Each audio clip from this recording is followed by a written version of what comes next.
Rubén Quispe, buenas noches. Buenas noches, Priscila, amigos de todo el país. En efecto, continúa el debate en su estación en detalle. Ya son 7 artículos los que han sido aprobados. Uno está en debate en este momento. Nos encontramos con el senador Milton Barón. Senador, varias horas, ¿no?, que se está debatiendo este proyecto de ley. Buenas noches a usted, a Priscila, en el estudio. Bueno, sí, estamos desde las 11 de la mañana. En este momento está en debate el artículo 8º ya.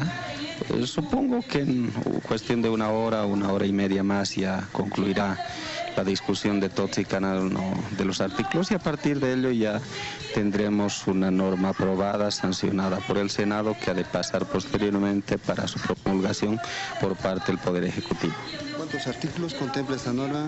Son 12 artículos, tenemos una disposición transitoria y 2 derogatorias y abrogatorias. Priscila, si tienes alguna consulta, el senador te escucha. Senador, buenas noches, ¿cómo está? Yo le hacía la consulta en torno a si se escuchó o no a indígenas, a gente que tiene que ver con el TIBNIS antes de aprobar esta norma. Una vez más pido por favor que le explique al país si se dio o no este tipo de encuentros. Priscila, en realidad este proyecto de ley tiene como antecedente de origen la consulta realizada el 2012 precisamente a las comunidades del territorio indígena del TIBNIS. De 58 comunidades consultadas, 57 se pronunciaron en contra de que se mantenga la intangibilidad, porque ellos consideran que es un tema que no les permite mejorar sus condiciones de vida. Es precisamente en virtud a esa consulta que se hizo que nace este proyecto de ley y que ahora está siendo objeto de debate y aprobación en instancias ya de la Cámara de Senadores. Bueno, entonces lo que dijo esa consulta es si se elimina o no la intangibilidad del TIBNIS.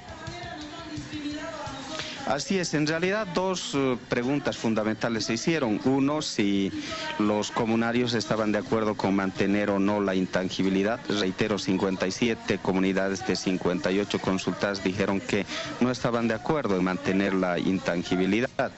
Y también se consultó respecto a la construcción de una carretera. De las 58, 55 dijeron que sí estaban de acuerdo con construir una carretera, pero el tema del camino no es algo que haga el contenido de la presente ley. Eso seguramente será un debate futuro, y lo que tiene que estar claro, Priscila, lo decía anteriormente, es que lo que esta ley plantea es un modelo de desarrollo económico-social sustentable, es decir, en armonía entre la satisfacción de las necesidades materiales de vida de los habitantes y el cuidado del medio ambiente y la madre tierra. Ahora, ya la ejecución de planes, programas, proyectos, políticas públicas va a pasar en cualquier situación por una consulta previa, libre e informada, tal cual establece la Constitución Política del Estado y esta ley que en este momento estamos en proceso de aprobación. Senador, no sé si yo entiendo mal, pero me dice que hay una consulta y que en la consulta hubo 2 preguntas importantes. La primera, si se quería o no eliminar la intangibilidad, eso me queda claro. Y la segunda es que sí querían carretera. Entonces, si es en base a esta consulta, la ley sí establece que eliminando la intangibilidad se va a construir la carretera. Priscila, lo que en esta ley que se encuentra en trámite en este momento en el Senado se ha recogido es el tema de la intangibilidad. Por eso es que se está abrogando la ley 180 del 2011 que declaraba al TIBNIS territorio intangible. Lo otro referente a la carretera o cualquier otro proyecto, programa que vaya a pretender ejecutarse en el futuro, pasará por una consulta previa. Es decir, que nada se podrá hacer en materia de políticas públicas si no existe el permiso y el consentimiento de las comunidades que habitan el TIBNIS. Ese detalle es muy importante, senador. Usted nos está diciendo y nos está asegurando que si se quiere alguna política del Estado o si se quiere construir una carretera, primero tienen que consultar a los indígenas del Tibnis. Eso es así, no se va a decir ya se tiene una consulta, ya eliminamos la intangibilidad y ahora construimos la carretera. Tiene que haber sí o sí una consulta previa. Por supuesto que sí, y mire, yo voy a dar lectura al artículo 8 referente al desarrollo integral, que a la letra dice lo siguiente: en el marco de los resultados de la consulta previa, libre e informada, el Estado ejecutará en todos sus niveles programas y proyectos de desarrollo integral y sostenible que consoliden los derechos a la integración, salud, educación, vivienda, servicios básicos y otros. Es decir, el presupuesto previo o condición que se requiere, reitero, para ejecutar cualquier proyecto en adelante es el consentimiento, es la consulta que necesariamente debe hacerse con carácter previo.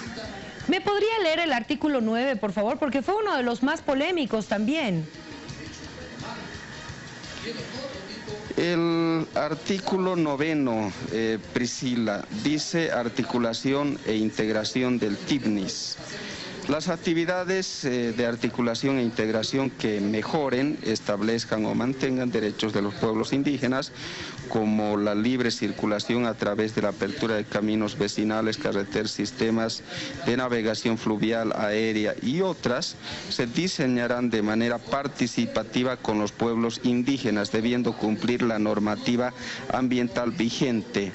Y bueno, hay incisos, son 4 incisos que ahí describen las condiciones, pero este artículo 9, Priscila, está relacionado con el 8, con el que acabo de leer, porque precisamente la construcción de un camino es un proyecto, pero eso, insisto, pasa por una consulta previa. Pero sí establece un artículo específico sobre este tema y eso es importante decirle a la población, no es que no existe, está el artículo 9 que establece una carretera, un camino de integración vecinal o como quieran llamarlo, pero sí está en la ley. Existe como posibilidad, Priscila, sujeto a consulta a los pueblos indígenas. Y mire, dentro de los principios de esta ley, que bueno, que ya ha de ser en una hora, un poquito más seguramente, una vez que acabemos de aprobar todos los artículos, tenemos los principios, el tema de la accesibilidad a los servicios básicos, la armonía con la madre tierra, que es precisamente cuidar ese equilibrio entre satisfacción de necesidades materiales de vida conjuncionado con el cuidado del medio ambiente. Está la pluriculturalidad también como un elemento que obliga a respetar los usos y costumbres de los habitantes del Tibnis y además el uso y aprovechamiento exclusivo de los recursos naturales únicamente por parte de ellos, de los habitantes del Tibnis, que son los titulares de ese territorio.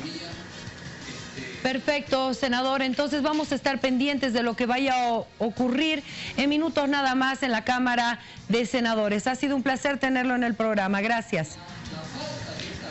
No, y en todo caso el agradecimiento a usted, Priscila, y si me permite un último elementito. Adelante, en relación por favor. a algo que ha venido manejando de manera reiterativa la oposición. Bueno, dicen que con este proyecto de ley se facilitaría el acceso de los cocaleros a esta zona para llevar adelante plantaciones de la hoja de coca. Yo debo decirle que el artículo 6 respecto a las provisiones establece que una de ellas es los asentamientos y ocupaciones de hecho por personas ajenas a los titulares del Tibnis. O sea, por lo que nadie que no sea parte de estas comunidades actualmente puede ocupar estos territorios y llevar a cabo alguna actividad productiva. Está absolutamente descartada aquella acusación, que no pasa de ser un elemento que la oposición está utilizando, tergiversando la realidad de las cosas. ¿Y cómo se va a poder controlar eso, senador? Lo que pasa es que la ley general de la hoja de coca, Priscila, establece con absoluta precisión, además, al margen de lo que dice la actual ley que estamos debatiendo en el Senado, establece cuáles son las áreas de cultivos de la hoja de coca. Ahí están las áreas tradicionales, que está en los yungas de La Paz, están las zonas sujetas al registro en el Chapare, básicamente de Cochabamba. Ese es el perímetro de cultivos. Las hectáreas también tiene su límite, su cantidad, las 22.000. Por lo tanto, los cultivos de hoja de coca no pueden prolongarse a ningún otro departamento ni zona que no sea los yungas de La Paz o finalmente el Chapare de Cochabamba y el perímetro que está descrito con absoluta precisión en el marco de la Ley General de la Hoja de Coca. Senador, no dudo de la buena intención y del compromiso del gobierno central en luchar contra este tipo de intenciones que podrían haber de algún sector. Sin embargo, se tiene datos del 14% de incremento de la hoja de coca que lo ha presentado la propia ONU. Entonces, ¿cómo piensa controlar justamente algunos asentamientos que se puedan dar en esa zona si se tiene este 14% todavía? O sea, si no tuviéramos este 14% y estaríamos en el porcentaje establecido que dice la Ley General de la Hoja de Coca, no habría preocupación porque se está controlando. Pero, ¿cómo hacemos si hay este déficit? Se radica, Priscila, eso es lo que dice la ley. Y peor aún cuando se cultiva coca en áreas protegidas como es el TIBNIS, porque eso no está cambiando, continúa siendo un área protegida, incluso ya la penalidad es mayor, ya entra dentro del ámbito del derecho penal y ya es considerado como un delito. Por lo tanto, lo único que hay que hacer es aplicar la norma y en todo caso sancionar a las personas si acaso llegasen a realizar plantaciones de hoja de coca en un área protegida como es el TIBNIS.